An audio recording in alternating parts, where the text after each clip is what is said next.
우리 선하신 하나님의 크신 축복이 우리 성남중앙교회 모든 가정에 함께 하시기를 주님의 이름으로 간절히 축원합니다. 오늘 찬양대회 찬양이 감동이 있었습니까? 예, 지난주보다 훨씬 더 이 볼륨감이 많이 커진 것 같습니다. 예, 그리고 아주 이 곡 수준도 굉장히 높아지고 우리의 심금을 울리는 아름다운 찬양 정말 감사합니다. 또 우리 학생 전도사님 이 지휘 실력이 갑자기 늘은 것 같아요. 예, 갑자기 맡게 됐는데 하나님께서 쓰시면 하나님께서 그 짐을 감당할 수 있는 능력을 주신다는 것 다시 한번 확인할 수 있는 좋은 기회였습니다. 우리 수석자님께서 광고하셨듯이 다음 주 월요일부터 뭐가 있죠? 춘계 기도주일이 있습니다.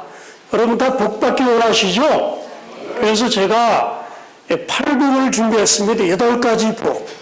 하나님께서 참석하시는 모든 분들에게 8가지 복을 내리실 것입니다. 꼭 참석하셔서 하나님의 말씀의 은혜를 함께 나누시게 되기를 간절히 기원합니다. 저는 오늘 말씀의 제목을 겨울 전에 오라 이렇게 정해봤습니다. 겨울 전에 오라. 우리 성경 말씀을 함께 보도록 하겠습니다. 디모데후서 4장 21절에 있는 말씀입니다. 디모데후서 4장 21절입니다.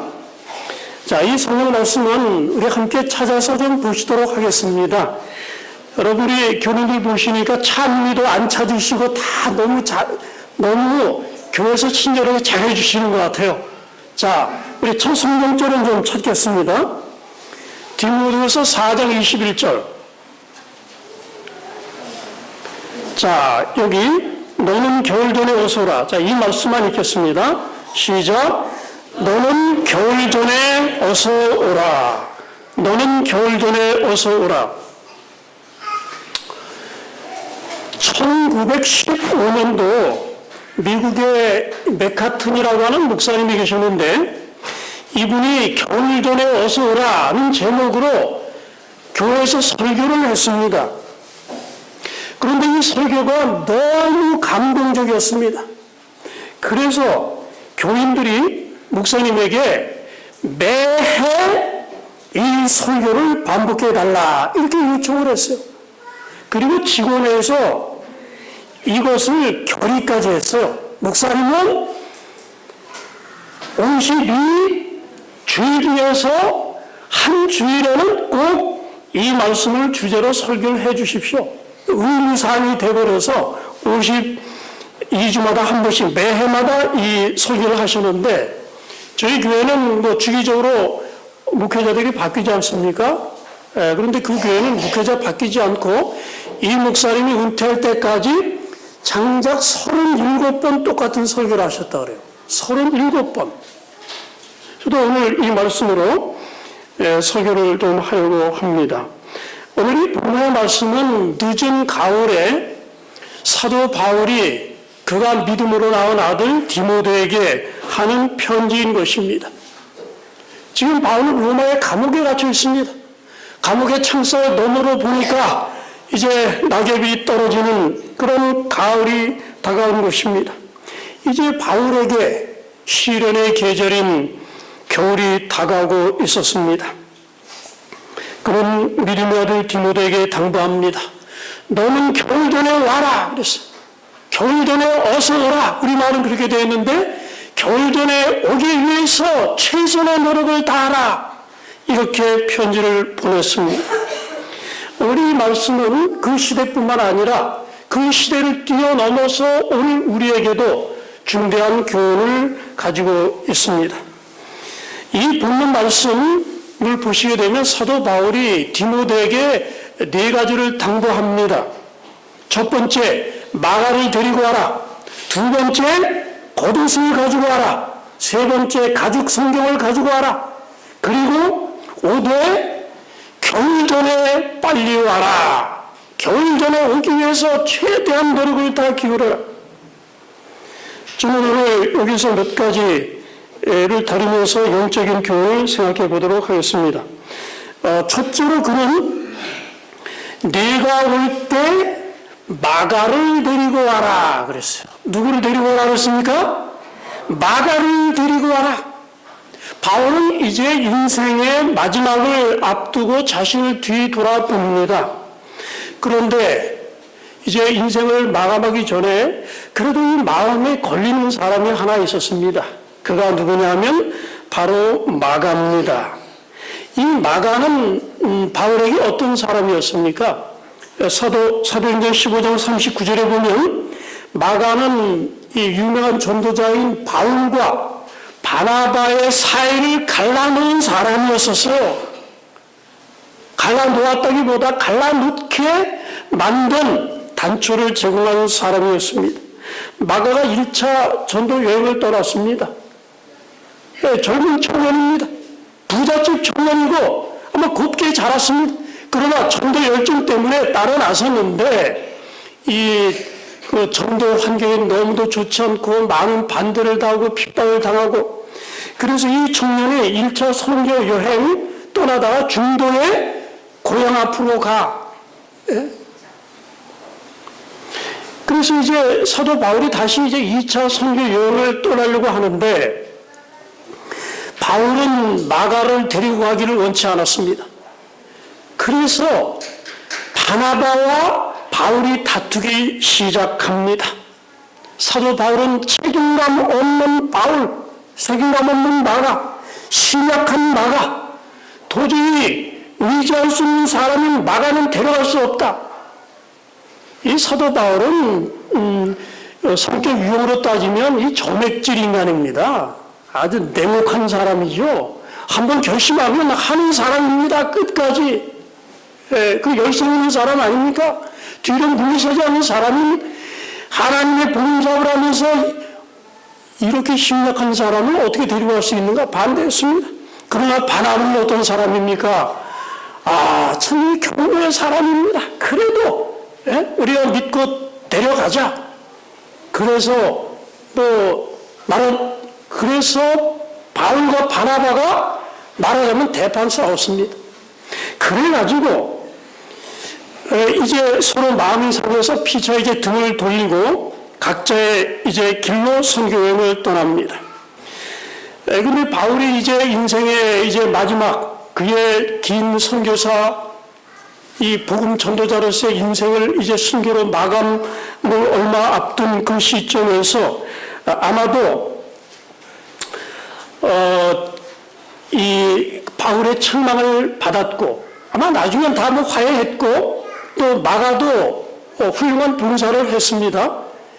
그래서 아마 다 이제 해결됐을 겁니다. 그렇지만은 그럼에도 뒤 돌아보니까 그래도 마가에게 상처를 준 그런 아픔들이 좀 남아 있었던 것 같습니다. 그래서 마가를 데리고 와라. 물론 이제 마가가 그의 수영 생활에 도움이 될 수 있었겠지만은 그러나 그보다도 아마도 이 마가에 대한 어떤 미안한 마음이 있었던 것 같아요. 그는 마가에 대한 마음의 태도를 이미 바꿨습니다. 그가 알았던 수많은 사람을 가운데서 유독 마가를 데리고 와라 그랬습니다. 바울은 이 마가에 대한 이 모든 감정을 다 풀었습니다. 마가가 내게 유익하기까지 하다 그렇게 얘기를 했습니다. 애니의 우체통이라고 하는 그 미국의 유명한 이 상담 칼럼이 있는데 거기에 이런 이야기가 실려 있습니다. 한 주부가 몇 년 동안 가깝게 지내온 다른 가족과 갈등이 생겼습니다. 근데 그 가족이 임신을 하게 됐습니다. 그리고 이제 그 임신 이야기가 미국에 있는 그 작은 마을에 온통 화제거리가 됐습니다. 근데 이 주부와 남편은 오랫동안 결혼을 했는데도 아직 자녀가 없는 겁니다. 그렇지만은 진심으로 그 이제 임신을 기뻐해 주었습니다. 그리고 이제 아이가 태어났고, 그 다음에 이제 돌잔치가 이제 다가오는 겁니다. 그래서 자기들도 분명히 돌잔치에 초대될 것이라고 생각을 했는데, 그런데 돌잔치가 일주일 전에 끝난 걸 알았어요. 다른 사람은 초대하고 자신들은 초대를 받지 못한 겁니다. 내가 이 사람들하고 정말 친한 사람이 아니었구나 하면서 일종의 배신감이 들기 시작했어요. 참, 내 이 상한 감정을 내가 어떻게 처리하면 좋을까 알지 못해가지고, 이제, 그 앤이라는 사람에게 이제 편지를 보냈습니다. 어떻게 답을 했을까요? 이 성담사 앤이가 이렇게 조언을 했습니다. 당신이 초대받지 못한 것에는 몇 가지 이유가 있을 수 있습니다. 첫째, 그 부부가 아이를 갖지 못한 당신네들을 배려한 것일 수 있습니다. 혹 당신들이 돌잔치에 와서 사람들이 축하해 보는 것 보면서 불편한 느낌을 갖지 않을까 생각해서 초청하지 않았을 수도 있을 것입니다. 두 번째, 그 자리는 아마도 가족들만 모이는 자리였을 수도 있습니다. 세 번째, 아마도 초청장을 보냈는데 이게 배달이 안 됐을 수도 있습니다. 혹은 책임을 맡은 사람이 실수로 당신네 명단을 빠뜨릴 수도 있습니다. 그러니 한번 가서 정중하게 한번 물어보십시오. 우리가 돌잔치에 참석하지 못해서 참 너무나 섭섭합니다. 잔치는 잘 끝나요? 이렇게 한번 물어보십시오. 이 주부는 자신이 배려받지 못하고 무시받는다고 생각했습니다. 그러나 이 성당사는 뭐라고 조언했습니까? 그 사람과의 관계가 아닌 다른 가능성들을 생각해 봐라. 이 사람들과의 관계가 끼어지는 것도 사소한 이런 작은 오해들입니다. 나쁜 쪽으로 사람의 의도를 생각해서 많은 관계에 금이 갑니다. 우리가 조금만 상대의 입장에서 생각하고 마음을 열면 문제가 해결됩니다. 사단은 이런 작은 오해를 통해서 어떻게 하든 사람과의 관계를 깨뜨리려고 노력하는 것입니다. 그래서 이러한 문제를 치료하려면 하나님의 특별한 은총과 치료가 있어야 합니다. 아프리카 루안다 하면 여러분 떠오르는 게 있죠. 아주 작은 나라인데 거기서 인종 분쟁을 통해서 100일 동안에 80만 명이 죽었어요. 후투족이 투치족을 살해했는데 같은 국민이면서 어떻게 그런 일이 있었습니까? 근데 살펴보면 미국과 프랑스가 그 배후에 있었다. 이게 정설로 되어 있습니다. 이 두 부족이 서로 연합하면 반드시 독립을 요구할 것이기 때문에 이간질을 한 것이 아닌가. 사단은 모든 불화의 배후에 있습니다. 오해를 불러일으키고 또 이간질시켜서 정말 중요한 것에 신경 쓰지 못하게 하는 것입니다. 우리 기억해야 됩니다. 우리의 씨름은 혈과 육에 대한 것이 아니라 그랬어요.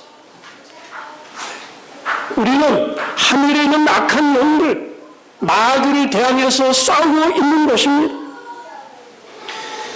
뒤에서 모든 관계를 깨뜨리는 원수인 사단의 정체를 바라볼 수 있어야 하는 것입니다.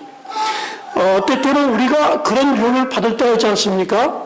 내가 굉장히 모욕을 받고 홀대를 받고 나를 오해하게 만들고 뭐 그런 느낌이 들 때 어떻습니까?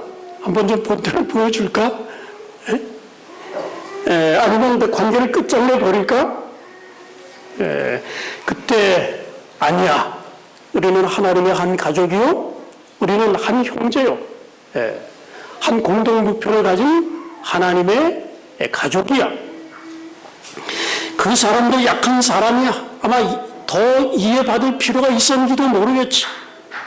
내가 더 인정해주고 내가 알지 못하는 어떤 깊은 이유가 있었을 것이야. 우리가 어느 쪽으로 선택해야 될까요?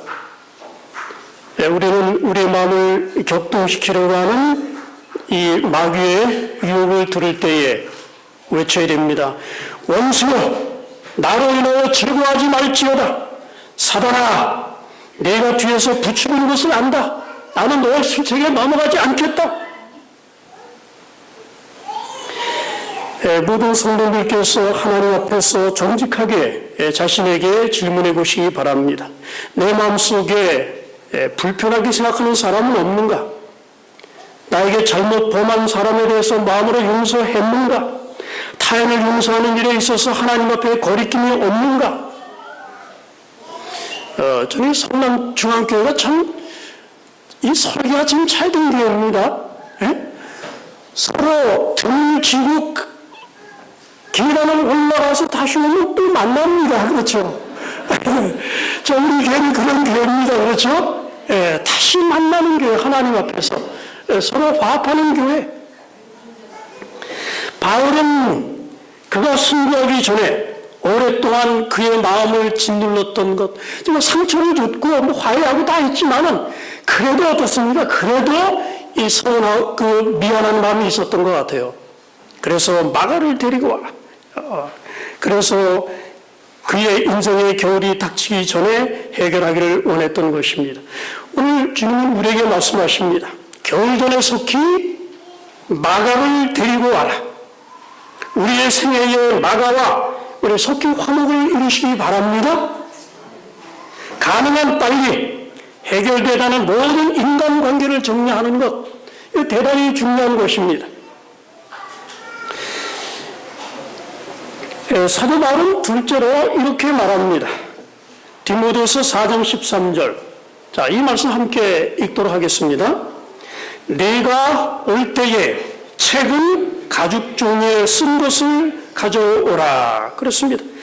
가죽에 쓴 책을 가지고 와라. 이 책이 무엇일까요?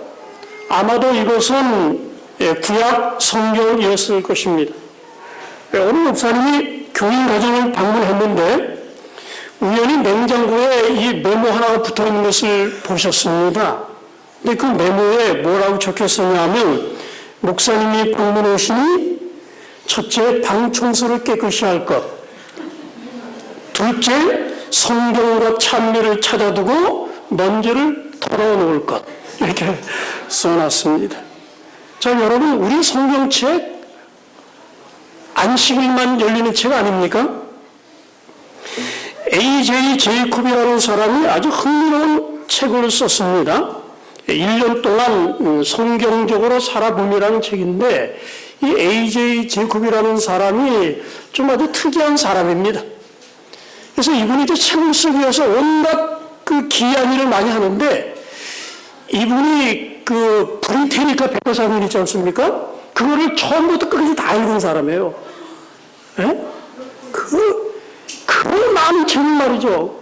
읽지도 않아도 그걸 다 읽어가지고, 그걸 가지고 자기 경험을 낸 사람이고, A.J. 제이콥인데, 이분이 1년 동안 성경적으로 생활함이라는 책을 썼는데, 이분이 유대인입니다.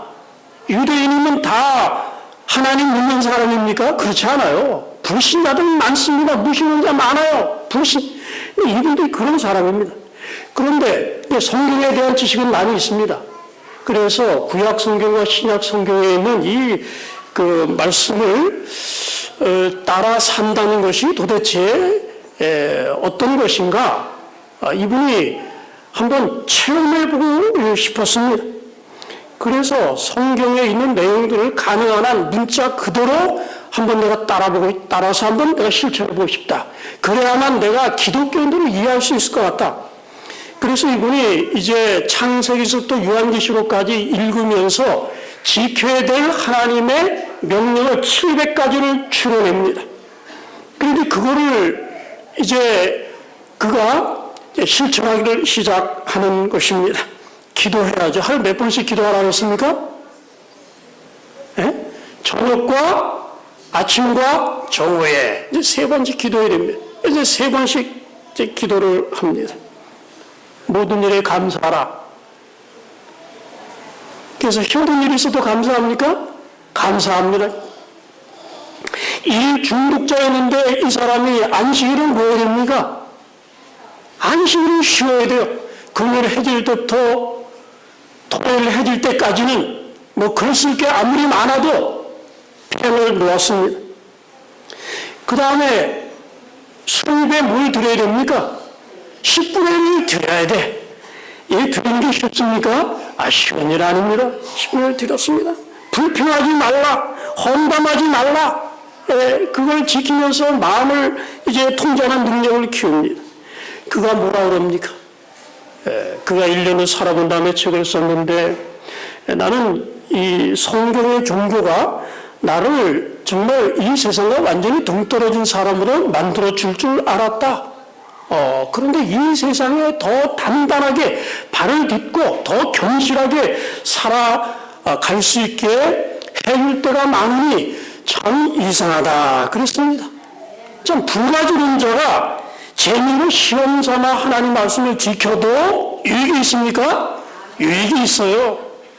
그런데 믿음의 사람이 하나님의 성령의 분별의 능력을 통해서 하나님 말씀을 있는 그대로, 액면 그대로 믿음으로 받아들여서 충실하게 지킨다면 하나님의 축복이 임하지 않겠습니까? 여러분 성령 말씀 그렇게 한번 따르기 원치 않으십니까? 예, 성령 말씀대로 따라 행하시면 복을 받습니다. 여러분 성령 말씀 한번 보세요. 폐가 망신하고 그리고 멸망당한 사람, 손해본 사람, 망신당한 사람 다 뭐한 사람입니까? 하나님 말씀에서 떠난 사람들이에요. 그러나 말씀대로 생활한 사람들은 물론 시련은 받지만은 그러나 하나님의 충만한 복을 받은 사람들임을 우리가 알 수 있습니다. 바울은 마지막 순간에 뭘 가져오라 그럽니까? 성경책 가져오라 그랬어요. 가족 성경책. 죽어가면서 나한테 물리학책 가져오시오 그런 사람이 있습니까? 문학책 가져오시오. 이 어려움에 무슨 흑적의 저바람 속에 내 감명받은 그 책 내가 옆에 두고 내가 죽겠다 이런 사람 보셨습니까? 내가 전공이 수학이니까 수학책 갖다 달라는 사람 보셨습니까? 아무리 전공을 사랑해도 죽기 전에 아마 전공책 갖다 달라는 사람 없을 것입니다. 우리 기독교는 임종의 순간에 어떤 책을 갖다 달라기를 원할까요? 하나님 말씀일 것입니다. 왜냐하면 성경 말씀 가운데서 이 이 천국의 소망, 이 부활의 소망을 우리가 발견하지 않았습니까? 이 성경 가운데 예수님은 소개되어 있고 우리 위해서 십자가에 달려 돌아가신 구원의 길을 제시하시는 그리스도가 계시지 않습니까? 사랑하는 우리 성도 여러분들이시여, 인생의 겨울이 오기 전에 우리의 품성이 고정되기 전에 하나님 말씀을 가까이 하시는 하나님의 종들이 되시기를 간절히 기원합니다. 사도 바울은 디모데에게 너는 겨울 전에 어서 오라 그랬어요. 왜 디모데에게 겨울 전에 어서 오라 그랬습니까? 디모데는 지금 에베소에서 목회를 하고 있습니다. 에베소는 이 터키의 그 해변에서 조금 들어간 곳에 있는 그 에베소죠. 그런데 에베소에서 지금 바울이 있는 그 이탈리아의 로마까지는 주로 이제 배를 타고 가야 됩니다.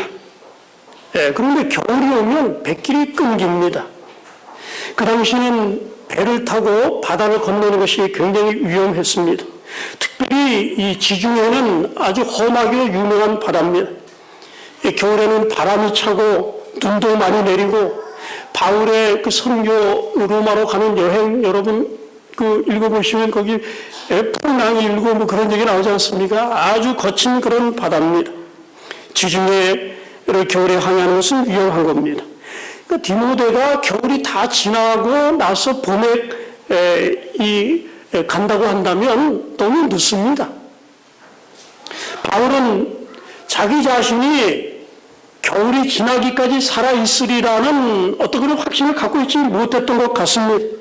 그래서 그가 편지를 보냅니다. 내가 죽을 때가 가까웠다. 내가 초롱의 순간이 다가오고 있다.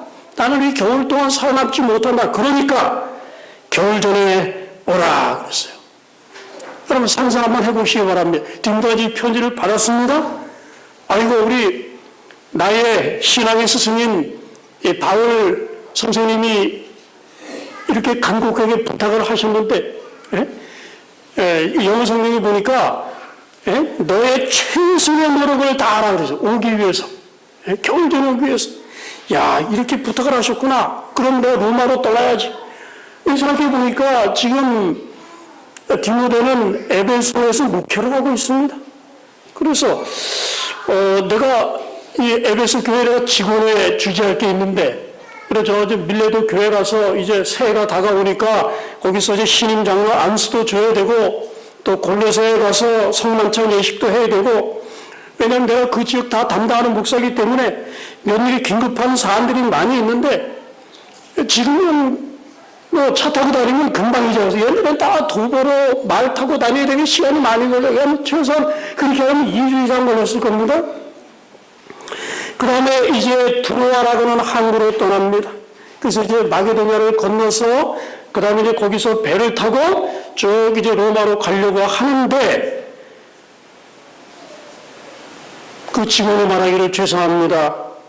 이 겨울에 마지막 배는 이미 마게도냐로 떠났습니다.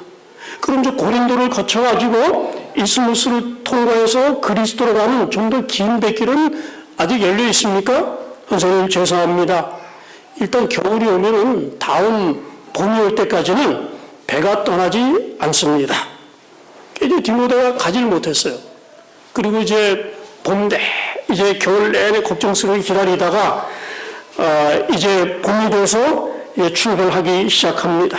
그래서 그가 이제 로마에 이탈리아에 도착을 해서 이제 네아폴리에 도착을 하지, 거기서 이제 로마로 가는데, 그래서 이제 사도 바울이 갇혀 있는 곳으로 예상되는 감옥으로 가는데 경비병이 쫓아냅니다. 그래서 이제 거기 교인 한 사람이 이제 클라우디아 집으로 가는데 거기도 없어요. 또 다른 집으로 갔는데 가서 바울이 어디 있냐고 물어봅니다. 그랬더니 당신이 디모데시군요. 그래요. 바울 선생님은 지난 1월에 참수를 당하셨습니다. 간수가 그의 감방문을 열 때마다 바울은 당신이 왔다고 생각했지요. 그는 확신했습니다. 당신이 꼭 올 줄로. 너무 늦게 오셨습니다. 그가 죽어가면서 이렇게 말했습니다.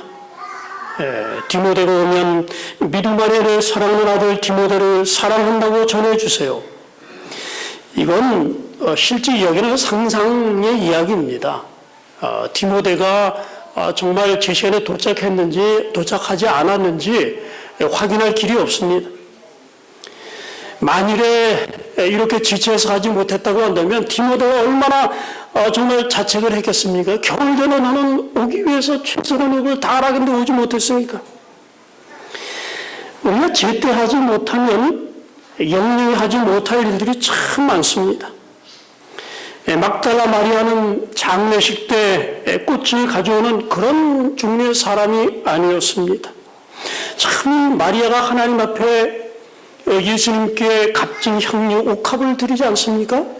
정말 타이밍이 너무너무도 참 절묘했습니다.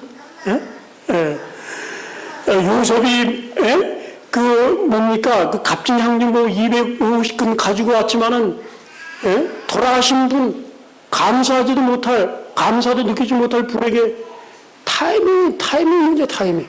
그러나 마리아는 타이밍이 정말 절묘했습니다. 예수님께서 돌아가시기 전에 내 사랑에 감동하고 감사하는 사람이 있다는 것을 느낄 만한 그 순간에, 느끼셔야 할 그 순간에 바로 마리아가 예수님의 장례를 위해서 향유를 부은 것입니다. 우리 장례식 때는 참 좋은 말도 많이 합니다. 그 사람 욕하는 말 잘 안 합니다. 아, 이 사람 참 좋은 사람이었습니다. 참 웃는 모습이 너무 좋으셨고 정말 큰 일을 하셨고 뭐 그런 얘기 정말 우리가 얼마나 많이 합니까? 그런데 정말 중요한 것은 타이밍입니다. 타이밍. 모든 게 다 타이밍입니다. 예. 왜 우리가 죽을 때까지 기다려야 하는지, 친절한 말들을 왜 너무 늦게 해야 하는지, 그 사람이 우리가 더 이상 잊지 않게 될 때까지 왜 사람들이 그렇게 기다리는지 참 우리 알다가도 모를 일입니다. 많은 사람이 그렇게 합니다. 그러나 어제 아니면 오늘 이제는 이제 빈자리, 빈 공간이 있어요. 그 빈 공간이 우리에게 꾸짖습니다. 왜 당신은 아직 시간이 있을 때에 말하지 않았습니까? 왜 그 일을 지금까지 미뤘습니까? 왜 지금에서야 그런 말을 합니까? 이제 때는 늦었습니다. 기회는 사람을 기다리지 않습니다. 해링턴 소주의 커크 수녀원에는 제인 웰시의 무덤이 있습니다. 제인 웰시 하면은 누군지 아마 아시는 분 없을 겁니다. 제인 웰시가 뭐냐면 유명한 이 토마스 칼라일의 부인입니다. 네, 토마스 칼라일을 통해서 이 부인에 관한 그 애처로운 이야기가 있는데, 이 토마스 칼라일은 유명한 문호입니다. 그런데 평소에 아내에 대한 사랑을 표현하는 일을 너무 소홀히 했어요. 이제 죽은 다음에 그 사실을 그 뼈저리에 느끼고 거기다 이제 식구를 썼습니다. 뭐라고 썼습니까? 거기에 그 비석에 쓴 글입니다.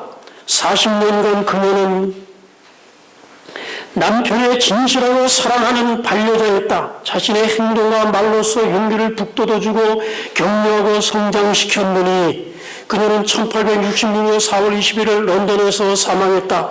갑자기 남편에게서 낙고채 가졌다.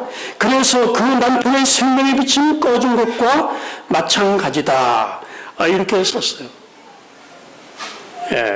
영국 문학에서 가장 슬픈 문장의 하나도 이 칼라일이 쓴 그 일기 가운데 들어있다고 하는 것입니다. 이 문장이 그 중에 하나입니다. 당신을 5분만 내 곁에 둘 수 있다면, 그래서 내가 당신에게 못 말해준 모든 것을, 그렇다면 내가 당신에게 못 말해준 모든 것을 말해줄 수 있을 터인데, 이 말이 영어 문장 중에서 가장 슬픈 문장의 하나라고 합니다. 우리가 종종 착각하는 게 있습니다. 사랑하는 사람들이 항상 우리와 함께 있으리라고 하는 것. 근데 칼날이 경고합니다. 그는 이렇게 말합니다. 그대의 가장 소중한 사람이 그대에 가까이 있을 때 그를 소중히 여겨라. 그것이 멀리 가버릴 때까지 기다리지 말라. 눈 멀고 귀 먹은 자여, 그대가 아직 살아있는 사람을 사랑하려고 하는 마음을 갖고 있다면 죽음이 찾아왔을 때, 그래서 모든 것이 슬프게도 분노하고 너무 아름다워 보일 때까지, 너무 늦을 때까지 기다리지 말라 그랬어요. 우리가 잃어버린 후에 가치를 알게 되는 게 얼마나 많이 있습니까? 칼라일이 그 사실을 늦게 깨닫고 후회하고 말이죠. 여러분, 인생이 얼마나 참 불확실합니까? 여러분, 흙으로 지은 집 있지 않습니까? 언제 무너질지 몰라요. 성경은 우리가 흙집의 터를 잡고 살고 있다고 합니다. 우리 흙으로 지음을 받은 사람이라서 언제 어느 순간에 우리가 어떻게 될지 아무도 알지 못하는 것입니다.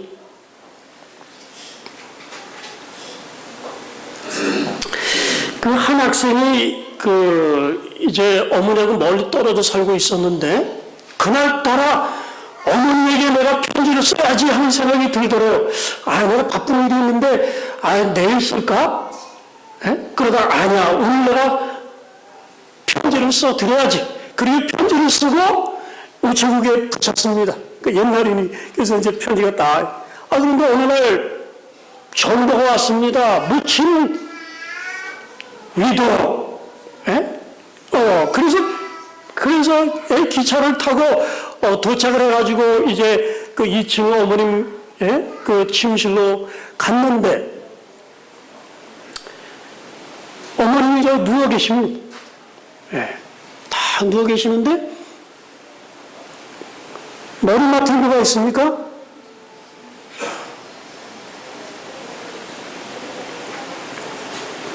자기가 보낸 편지가 있는 거예요. 그걸 읽으시면서 돌아가신 겁니다. 너무도 얼굴이 평안한 가운데 여러분, 우리가 안 쓴 편지가 얼마나 많습니까? 우리가 드리려고 했다가 안 한 전화가 또 얼마나 많이 있습니까? 우리가 미안합니다, 내가 잘못했습니다 라고 말하려고 했다가 하지 않은 그런 말들이 얼마나 많이 있습니까? 언제 해야 됩니까? 우리 겨울이 오기 전에 해야 됩니다. 미루면 되지 않는 것입니다. 한 퀘이커 교도가 이런 말을 했습니다. 나는 이 세상을 단 한 번만 통과할 뿐이다. 그러므로 내가 할 수 있는 어떤 선한 일이든 내가 동료들에게 볼 수 있는 어떤 친절한 일이든 그 일을 지금 하련다. 그 일을 뒤로 미루거나 소리하지 않으련다. 왜냐하면 나는 이 길을 두 번 다시 걷지 않기 때문이다. 참 인생이 지옥이 되는 것은 여러분 전화 한 통이면 충분해요. 불현듯 걸려온 전화 한 통이면 내 인생에 가장 소중한 것들이 마틴 루터 신자들에게 이래요. 매일 죽음이라는 간판을 눈앞에 내걸고 살라 그랬어요. 지도자처럼 전문가들은 그것을 종말을 염두에 두고 사는 삶이라고 그럽니다. 여러분, 이 말씀을 공부해 생각해 보시기 바랍니다. 자, 우리 함께 좀 읽어보실까요? 언젠가 주님을 섬기려는 마음을 갖고 있다면 왜 지금은 아닙니까? 그래요. 여러분, 주님 섬기기 원하시잖아요. 하나님께서 헌신하고 싶지 않으십니까? 그런 마음 다 가지고 계셔요. 내가 주님을 위해서 내 시간과 정력과 재산과 나의 정력을 다해 내가 주님을 섬기리라. 그런데 언젠가입니다. 언젠가. 이게 문제예요. 바로 지금 그렇게 해야 되는데. 여러분, 개인적으로 한번 대답해 보시기 바랍니다. 우리가 그 헌신을 연기해서 얻는 것이 무엇일까요? 내일 올 때도 그때 여전히 그 마음이 남아있겠습니까? 인생의 태엽은 꼭 한 번 감는다. 아무도 그 시계가 언제 멈출지 모른다. 그때가 밤일지 낮일지 모릅니다. 지금은 우리가 하는 시간의 전부다. 우리는 의지를 갖고 살고 있고 사랑하고 있고 수고하고 있다. 내일까지 기다리지 말라. 왜냐하면 그때는 시계가 멈출지도 모르기 때문이다. 바울은 디모데에게 너는 겨울 전에 어서 오라 그랬습니다. 오늘 우리는 그 말씀을 너는 인생의 겨울이 오기 전에 예수 그리스도께 헌신하고 내 자신을 바치라. 이렇게 바꿔 읽을 수도 있을 것입니다. 한 선배 목사님이 그래요. 늙어서 죽음을 앞두고 있는 분들이 느끼는 세 가지 공통적인 것들이 있다. 첫째로 베풀지 못한 것에 대한 후회다 그래요. 가난하든 부하든 죽을 때가 되면 사람들이 드는 생각이 뭐냐면 그렇게 악착같이 모아봤자 이 별것도 아닌데 왜 좀 더 베풀지 못하고 나누지 못했을까? 이 후회가 크다는 겁니다. 두 번째는 참지 못하는 것에 대한 후회다. 그때는 내가 옳다고 생각해서 그것이 최선이라고 생각했고 그럴 수밖에 없다고 생각했는데 지내놓고 보니까 그때 내가 좀 더 생각하고 좀 더 여유를 갖고 참았더라면 내 인생이 좀 더 달라졌을 텐데 하는 후회가 찾아온다고 합니다. 세 번째는 좀 더 과감하게 살지 못한 것에 대한 후회입니다. 인생이라는 것이 지내놓고 보니까 너무 빨리 지나가고 또 뭐 별것도 아닙니다. 조금 앞서고 조금 또 뒤처진다고 하는 것 그 차이 별거 아닙니다. 근데 왜 그 하나하나에 내가 조바심을 내고 그렇게 불안해하고 했던가? 내가 좀 더 용기 있게 과감하게 새로운 것에 도전하지 못했던가? 많은 사람은 그런 기회를 흘려보내고 나서 후회를 하는데 사람의 인생과는 죽음을 마주대할 때 아주 급격하게 변합니다. 조셉 에디슨은 이런 글을 썼습니다.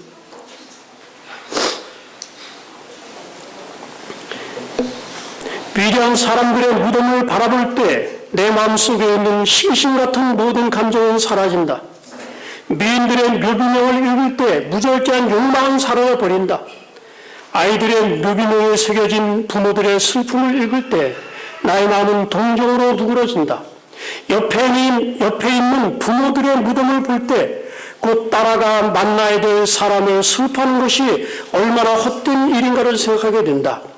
쫓겨난 왕들이 그들을 쫓아낸 사람들과 나란히 묻혀있는 것을 볼 때, 또 서로 경쟁하고 다투었던 사람들이 나란히 묻혀있는 것을 볼 때, 세상을 시끄럽게 하고 놀라게 했던 성인들의 무덤을 볼 때, 나는 인간들의 하잘것없는 경쟁, 불화, 논쟁에 대해서 슬픔과 놀라움에 젖는다.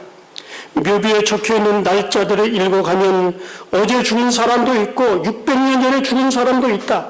이를 보면 나는 우리 모두가 부활하여 함께 살고 동시대의 사람이 되는 그날을 생각해 본다. 그랬어요. 영어로 그 죽음을 그레이트 이퀄라이저라고 그럽니다. 그레이트 이퀄라이저. 이퀄라이저가 뭡니까? 똑같이 만든다는 거죠. 죽으면 모든 인생을 똑같이 만든다는 거예요. 미인이고 부자고 명예 있는 사람이고 다 흙으로 다 돌이. 전 죽으면 우리가 다 잃어버릴 것입니다.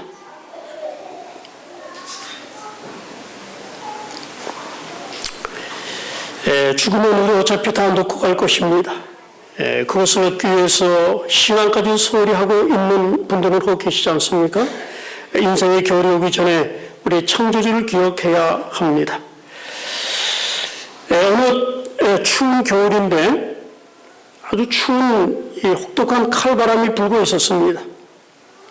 어둠이 내리는 거리에 사람의 발걸음이 없었습니다. 버스는 승객들을 싣고 종착지를 향하여 달려갑니다. 버스 정장 내릴 때마다 한 사람, 두 사람 내려서 집으로 갑니다. 승객 숫자는 점점 줄어들고 이제 다른 사람들은 버스가 빨리 달려서 이제 가족들이 기다리는 집으로 돌아가기를 기대합니다. 이제 따뜻한 밥상에 가족들이 둘러앉아서 오손도손하는 그런 시간을 생각한 것입니다. 그런데 중년 한 남성은 종착역에 다가갈수록 불안해했습니다. 왜 그랬습니까? 이 중년 남성은 집이 없었어요. 갈 곳이 없었어요. 따뜻하게 맞아주는 가족이 없었습니다. 우리는 죽음이란 종착지를 향해서 가는 사람입니다. 시간이 지나면 이제 한 사람씩, 두 사람씩 인생의 버스에서 내립니다. 우리 사랑하는 성도 여러분들이시여, 인생의 종착지에 도달했을 때 여러분 가실 곳이 있으십니까? 죽음의 최종 종점이요. 그것이 우리의 최종 안식처입니까? 자, 여기 화이트는 이런 말씀을 하셨습니다. 이 땅은 하늘을 위해 준비하는 장소이다. 여기서 보낸 시간은 그리스도인의 겨울이다. 여기는 고난의 차가운 바람이 우리에게 불어닥치고 환란의 물결이 우리를 때린다. 그러나 머지않은 장래에 그리스도가 오실 때 슬픔과 탄식은 영원히 그칠 것이다. 그때는 그리스도인의 여름일 것이다. 그랬습니다. 그날이 다가오면 우리가 기다리던 하늘에서 우리 주님을 뵙고 영원히 살게 될 것입니다. 저는 말씀을 마치면서